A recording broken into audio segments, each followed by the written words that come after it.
raisiko fifaliana indray ry ava malalisany a ny mitsidika ny tokatranontsika tsiraray avy am'izao takariva izao izay iarahantsika manao dibe ao anatin'ny 70 andro miaraka amin'i Kristy a iarahantsika mandinika ny bokyny Dio amin'i Kristy a izany na le boky hoe ny tena sambarana de manonona ny fiadanan'ny tompo a ho amin'ny ankonantsika tsiraray avy a ny tenako ary manasanao a hanatrika izao fotoana izao ka de angonony fianakaviana rehetra amonjy toerana fa anomboka tsy ho ela isika ho fanomboantsika izany ary ry ava malala de andeha hiaraka hivavaka isika.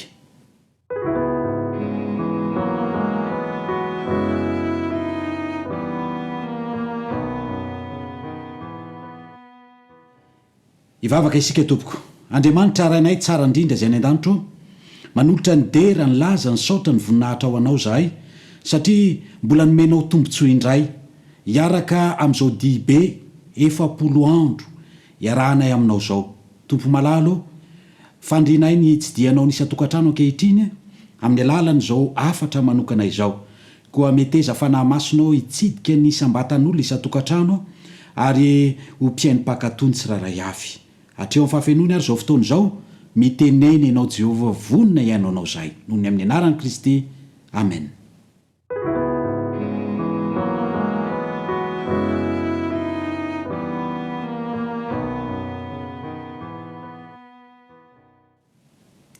Eny ary ry ava malala raisiko fifaliana ny hitondra indray ilay anjara zany amin'ny tia famelabelara-kevitra ho an'ny Dio amin'i Kristy izay iarahantsika manatanteraka izany eo amin'ny toko 5 isika izao toko 5 fa tapan'ny 2 satria efa nataontsika ny tapan'ny voalohany raha nijerevantsika izay tapan'ny voalohany zay ry ava malala dia ny resaka ny amin'ny voalazan'i Jeremia 7:20 manao hoe ary hitady ahy ianareo de ho hitanareo aho rakatsahanareo amin'ny fonao rehetra ahoana izany hoe mitady an'Andriamanitra izany ambaran'ny boky fa tsy maintsy atolotra an'Andriamanitra ny fo rehetra ny fomba fitadiavana an' Jehova zany de ny fanolorantsika ny fotsika zay indrindra ny lohaten'ilay loha hevitra zay nidiniantsika tamin'ny lasa teo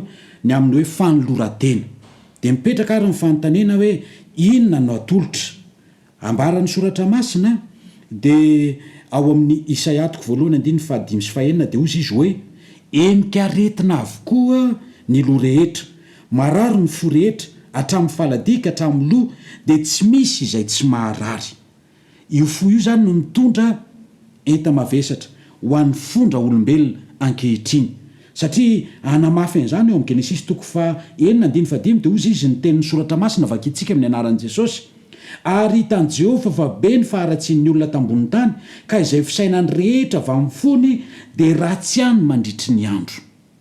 Mila fanasitranana ny fo mba fahatsika manana fanolorantena azo ekena eo anatrehan'i Kristy.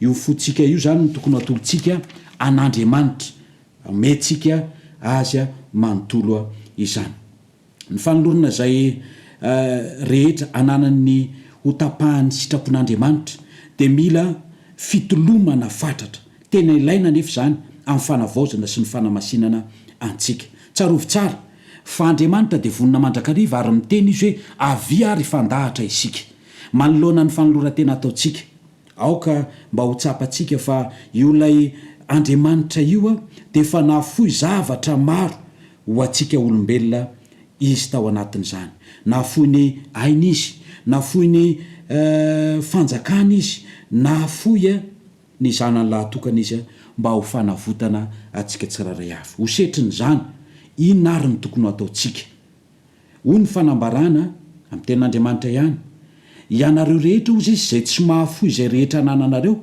de tsy azo ekena ho mpianatro ninninona zany mampiala fo amin'Andriamanitra manakana atsika tsy hanana fanolorantena tena izy de asain'Andriamanitra kehitriny hialao zany tsy afaka manompo mamona sy Andriamanitra isika fa na ny anankiray ho tiatsika ny anankiray ho alatsika ny mamona ny sampiny maro ho ny fanambaran'ny boky izany ny fitiavam-bola ny fitiava-karena no gadra volamena mamatotra azy amin'ny Satana laza sy ny voninahitra ara-nofo no ivavahany sasany, ny fampiadanantena, ny fahafahana amin'ny ady no sampiny sasany, tsy maintsy tapahana avokoa anefa ireny fatorana ireny. Zany no antsoa natao a tamintsika tsiraray avy. Misy olona izay milaza ho manompo an'Andriamanitra, nefa ny herin'ny tenany ihany ny anteherany a hoenty mankatony lalàna sy anana toe-panahy tsara ary azahoana famonjena. Tsy mba voahetsiky ny fieritreretana lalany amin'ny fitiavana ny Kristy ny fony, fa miezaka izy a hanatanteraka ny adidiny amin'ny toe-piainan'ny kristianina izay ilain'Andriamanitra aminy mba azahoany a ny lanitra. Tsinitsinina nefa ndriavana ny fivavahana toy izany. Raha mitoetra ao am-po Kristy dia ho feny fitiavana azy sy ho dipoky ny fifaliana noho ny firaisana aminy ny fanahy ka hifikitra aminy, ary eo mpibanjinana azy dia ho adino ny tena. Ny fitiavan'ny Kristy ny vy miaina manetsika amin'ny atao rehetra. Raha jerevantsika dia mitady ny fanoloran-tenantsika marin'Andriamanitra, fafozana n'izao tontolo izao ary ny fanolorana kosa ny fiainantsika ho azy. Fanontaniana dia mipetraka hoe efa nanome izay azy rehetra ve isika? Efa nomentsika azy ve ny momba ny tenantsika rehetra? Mo ataonao ve fa fahafozantena be loatra ny mahafony zavatra rehetra ho an'i Kristy? Inona ary ny tokony atolontsika raha mahafony zavatra rehetra isika? Inona ny atolontsika? Hoy ny voalazan'ny tenin'Andriamanitra: fo voaloton'ny ota ho diovon'i Jesosy, ho sasany rany, ho vonjen'ny fitiavany tapitrohatra. Nefa na izany aza dia mbola heverin'ny olona ho mafia ny mamoy ny zavatra rehetra. Araka ny voalazan'ny Genesisy izay nivakitsika teo, toko 4:5 dia io fo n'olombelona io fo io dia eniky ny ratsy mandritry ny andro. Mila fanasitranana zany. Ka ny atao zany dia izao. Hoy ny voalazan'ny bokiny amin'ny vahaolana mahakasika an'izany: tsy izay zavatra mahasoa antsika raha tanana no ilain'Andriamanitra omena azy, izay ahasoa antsika zanany no kendreny amin'izay rehetra ataony.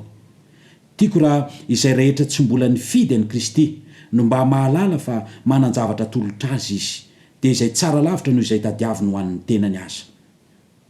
Ry havana, tsy misy tena fifaliana mety ho hita ao amin'izay lalana raharan'ilay mahalala sady mandahatra izay tsara indrindra ho an'ny asan'ny tanany. Lalan'ny fahoriana sy fahafatesana ny lalam-pahotana. Eto dia maneho amintsika tsara fa diso ny mihevitra fa Andriamanitra dia faly mahita ny zanany mitondra fahoriana, maniry ny ahasambatra ny olombelona ny mponina rehetra ao an-danitra. Ny tandron'Andriamanitra dia ny ahasitrana antsika ho sitrana amin'ny aretin'ny fo izay mitondra fahasimbana ho an'ny taranak'olombelona izany. Andriamanitra dia tsy misakana ny lalam-pifaliana eo anoloan'ny asan'ny tanany, na iza ny raintsika any an-danitra. Ny tadiavin'ny lalàn'Andriamanitra amintsika dia ny hialantsika amin'ireo fanaraha-po izay miteraka fahoriana sy fahadisom-panantenana ary mandrindrina ny varavaran'ny fahasambarana sy ny lanitra tsy hidirantsika. Voalazan'ny boky ry havana malala isany fa ny asan'ny Satana dia ny mamatotra ny fo amam-panahintsika amin'ity izao tontolo izao ity, tsy ahafahantsika manao dingana hiditra amin'izany fanjakan'Andriamanitra izany, eny hiditra ny lanitra izany. Ny mpanavitra n'izao tontolo izao dia mandray ny olombelona amin'izao toetrany izao, dia amin'ny fahantrany sy ny tsininy ary ny fahalemeny rehetra. Tandrimy zany mieritreritra hoe za efa mpanota be loatra, za efa navita faharatsiana, efa lasa lavitra loatra tamin'izao faharatsiana teto amin'ity izao tontolo izao ity, efa tsy afaka niverina intsony aho, ohatrany toa milaza ianao fa tsisy azo antenaina intsony ny aminao. Diso anefa zany ry hava malala isany, misy ny fanantenana ao amin'i Kristy, ary zany ny ambaran'izao dibe izao, ka anasana antsika aza miemitra intsony ianao fa aoka hanana fanoloran-tena tena izy, tsy ny hanadio amin'ny fahotana sy ny hanome fanavotana amin'ny rany ihany no ataony, fa ny hamaly koa ny fisentim-pony izay rehetra manaiky hitondra ny ziokany sy hivesatra ny entany, omeny fiadanana fialan-tsasatra izay rehetra manatona azy ilany mofinaina. Ny any ilainy amintsika zany ry hava-malalisana de tsotra, ny anao ireo adidy izay mitarika ny diantsika ho any an-tampon'ny fahasambarana izay tsy ho tratra ny mpandahy na oviana na oviana. Ny tena haim-panahy marina sady be fifaliana dia ny manana ny Kristy ilay fanantenany voninahitra ao am-po. Maro no manontany hoe ataoko ahoana? Ataoko ahoana ary ny fanolotra ny tenako ho an'Andriamanitra? Ta an'olo tena ho azy ianao. Nefa ny zavatra hita dia izao, tsy ampy ny heritsaina, andevozon'ny fisalasalana sady gahatra ny fahazaran-dratsy isika io. Ka lay hery hoentintsika miala amin'izany fanagejana ataon'ny satana izany no indro fa mamatotra antsika. Tahaka ny tranokala ny fanapahan-kevitra izay raisintsika sy ny fikasantsika tsiraray avy. Na dia ta hiala ary ianao dia ny zavatra hita dia voamaika me voafatotra hatrany. Samy tsy hainao fehezina na ny sainao na ny zava-mitaonanao na ny fitiavanao, ny fahatserovanao fa tsy tanteraka ao ny fikasanao taloha ary tsy lavirarinao ireo voadinao dia manalemy ny fahatokianao ny fahamarinany fonao ka mahatonga anao hevitra fa tsy mahay mandray anao Andriamanitra. Nefa tsy tokony hamoy fo isika ry hava-malalisana. Izay ilainao dia ahafantatra ny tena herin'ny sitrapo. Amin'ity anio ity zany, ny hery mibaiko eo amin'ny toetran'olombelona dia ny herin'ny fanapahan-kevitra na ny herin'ny safidy no tena mila edivantsika mafia izany. Miankina amin'io herin'ny sitrapo io mantsy ny zavatra rehetra. Efa nomen'Andriamanitra ny olombelona ny herin'ny safidy ry hava-malala. Ny safidy na ianao anaraka izay voambaran'ny tenin'Andriamanitra na kosa ianao hiala amin'izany. Kanjara ny mpampiasa n'ilay safidy zany, ilay tompy safidy no mampiasa izany araka ny sitrapon'Andriamanitra. Ekena tokoa fa tsy hainao ny manova ny fonao, tsy hainy tenanao ny hanome ny fitiavanao an'Andriamanitra. Nefa kosa azonao atao ry hava-malalisana ny mifidy ny hanompo azy. Amin'ity hariva ity dia te hanasanao manokana mandraisa fanapahan-kevitra, ampiasao ny safidinao isafidy hiandany amin'Andriamanitra. Teo hitanao fa ho tanteraka aminao ny fifaliana izay ao amin'ny Kristy. Io hitanao ny fiadanam-po izay ao aminy zany. Azonao omena azy anie ny sitraponao ary amin'izay dia hiasa ao anatinao izy amin'ny fikasana sy ny fanaovana tanteraka ny sitrapony dia ny sitrapon'Andriamanitra izany. Koa dia ho tonga ao ambany fanapahana fery herin'ny fanahin'ny Kristy ny tena mampanahintsika rehetra. Dia hiobana aminy ny fitiavanao ary hifanaraka amin'ny azy ny hevitrao. Eo indrindra zany ny lakile ny hava-malala. Fanoloran-tena, ampiasao ny safidinao mba hifanaraka amin'ny sitrapon'Andriamanitra. Dia izay ozy izy ny afaka anao ho tonga eo ambany fanapahan'ny feno ny herin'ny fanahin'ny Kristy. Dia ny fiainana amam-panahinao rehetra dia ho voafehin'ny Kristy zany. Mety ny fandriana ho tsara sy masina, nefa raha mijanona amin'izany fotsiny isika dia tsy hisy asany na inona na inona izany. Tsarovy tsara ny ohatr'ilay zanak'Adala rehefa nody ny saina ozy izy ny soratra masina dia niainga izy. Satria rehefa nody ny saina dia ozy izy hoe andeha hody any an-tranony dada, satria reo mpanompo reo ozy izy zao any dia tsy miakanjo an'izao, tsy mihinana an'izao fihinako izao, fa any dia misakafo tsara, matory amin'ny fandriana tsara ary manana any dada izay mpikarakara tsara ireo mpiasa ao aminy. Dia ozy izy hoe andeha hiainga. Zay ny fandriny, andeha hiainga izy. Fa zao tsy nijanona tamin'izay izy, fa nanainga ny tongony mihitsy izy andeha. Amin'ity hariva ity ry hava-malalisana, tianao hisiova ve eo amin'ny fiainanao? Te hiala amin'ireo zavatra mamatopatotra anao rehetra ve ianao?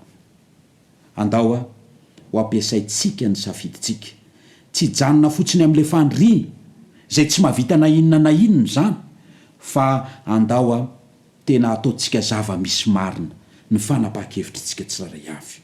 Maro amin'izay mana manatena sy maniry fotsiny ho tonga kristianina no very ry ava-malala isany manany eritreritra izy no tonga kristianina kanefa tsy manao dingana mandray safidy ny amin'ny fanapa-kevitra rehetra ahatonga azy ho anisan'ny ankonambe ny kristianina zay mpanarany tian'ny kristy zany koa am'tian'io ity mandraisa fanapa-kevitra tsy mbola tapa-kevitra ny anolotra tanteraka ny sitrapony ho an'ny kristy ve ianao tsarovy fa raha tsy mampiasa ny safidinao amin'ny tena izy ianao dia ho very ianao tsy mbola ny safidy ho tonga kristianina ve ianao androan'ny fotoana mety indrindra ry afa-malala isany mandraisa ny fanapa-kevitra tsara indrindra ny fampiasana ny sitrapo araka ny rarina dia mety hampisy fiovana tanteraka ao amin'ny toe-piainana raha manolotra ny sitrapona ho an'ny kristy ianao dia manolotra ny tenanao iandany amin'ilay hery izay ambony noho ny hery sy ny fanapahana rehetra amin'izao tontolo izao azo hery avy aminy isika tsiraray azy ambony hanohana anao iorina mafy amin'izany fanapa-kevitra ho raisinao zany ary noho ny fanolorana lalandava ny tenanao ho an'Andriamanitra dia ho hainao ny velona amin'ny fiainam-baovao dia ny fiainana mietehitra amin'ny finoana izany ry ava-malala zay mahatonga n'ilay tenin'Andriamanitra izay nyvakiana tery-am-piandohana ny amin'ilay lohatra hoe fanolora-tena ao amin'ny Jeremia 7:7-10 Jeremia 7:7-10 manao hoe ary tady ahy ianareo dia ho hita anareo aho raha katsahanareo amin'ny fonareo rehetra ny teny soratra masina ry ava-malala dia mampatsiahy antsika fa ao amin'ny Lioka 10 Lioka 10 dia zao no ambaran'ny tenin'Andriamanitra ao amin'ny Lioka 10 dia ny andininy 7:20 dia ho ny ambarany vakitsika amin'ny anaran'i Jesosy ary izy namalika nanao hoe tiavany Jehovah Andriamanitra ao amin'ny fonao rehetra sy ny fanahinao rehetra sy ny herinao rehetra ary ny sainao rehetra asain'Andriamanitra isika ity azy amin'ny fontsika rehetra amin'ny fanahintsika rehetra amin'ny herintsika rehetra eny amin'ny saintsika rehetra izany azadino fa ny fontsika io ao ny hevin'ny aina ao ny hevin'ny fanapa-kevitra tsara indrindra ka zao mandraisa fanapa-kevitra mba hitondra fiainana mandrakizay ho anao ampiasao ny safidinao ho amin'ny tsara indrindra dia ataovy isan'andro zany manapa-kevitra ho amin'ny tsara vo ny fo maraina ianao dia raiso ny fanapa-kevitra hanao ny tsara amin'ny tontolo ny andro isaky ny minitra ny segondra ny ora dia ampiasao ny safidinao andray safidy tsara mba ahatonga anao ho voafina ao amin'ny fiainana miantehitra amin'ny Kristy ka amin'izay fotoana izay dia anana fiainan-baovao isan'andro ianao dia ho azo antoka ny fiainana mandrakizay ho antsika ka hiala eto amin'ity tany feno fahasimbana tany efa rava ity aza mampiorina ny fiainantsika amin'ny zavatra efa rava sy efa simba fa ndeha ampiorina ny fiainantsika any amin'ilay mandrakizay ka ampiasao izay safidintsika izay ho amin'ny tsara indrindra isan'andro izay natanteraka amin'ny fanolora-tena tena izy eo amin'ny fiainantsika tsiraray avy zany fandriko ary ny teny izay nambara teto tamin'ity hariva ity dia hitondra fampaherezana ho antsika tsiraray avy ka handinihantsika ny fiainantsika sy andraisantsika fanapa-kevitra tsara eo amin'ny fiainantsika andray safidy tsara isan'andro dia manitra ny hitantsika amen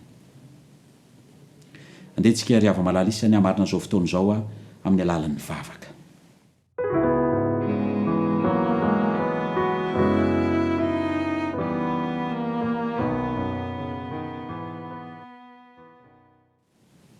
ivavaka isika tompoko Andriamanitra rainay tsara indrindra izay any an-danitro misaotra anao zay nampatsiasy nampafantatra anay androany fa izahay tokoa dia voageja ny fahotana ny fo ny saina momba ny tenanay rehetra ary indrisy fa tsy afa miala izahay voafandrika izahay ankehitriny nefa nanao antso ianao satria tianao ny amonjy anay tianao ny ahatonga anay tsiraray avy nanaraka izao fahandaharana izao mba ho tonga amin'ny famonjenao dia nanasa anay ianao anolotra ny fonay ny fanahinay ny sainay ny herinay rehetra ho anao eny momba ny tenanay mihitsy zany ary amin'izany dia ny ampiasany safidinay no atanteraka an'izany nanao safidy ratsy mandrakarivo zay teo amin'ny fiainanay kanefa nanasanay anao androany ny hahatonga ny safidinay isan'andro raha vao miposaka ny masoandro dia ny anao anapa-kevitra ny anao safidy tsara mandrakarivo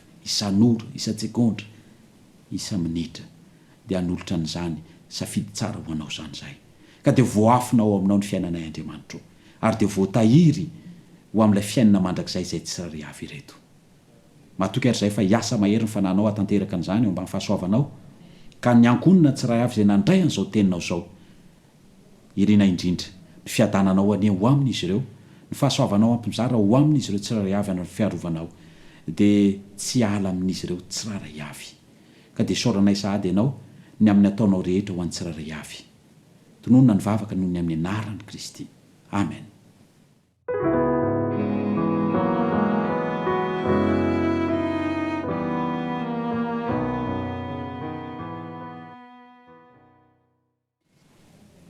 Eny ary tompoko tapitra hatreo ny fotoanantsika tamin'ity hariva ity mirary ny fiadanan'ny tompo aho amintsika tsiraray avy ary dia manasa anareo sahady ny hanaraka ny toyny zao dibe antsika izao satria hiditra mitoko fa enina isika ho an'ny rampitso zay mitondra ny lohateny hoe finoana fiadanana toky dia fandrina mba ho tanteraka sy ahazo an'izany loha hevitra izany indray ho an'ny fiainantsika isika tsiraray avy. Andriamanitra ny hitantsika mandra-peona indray tompo.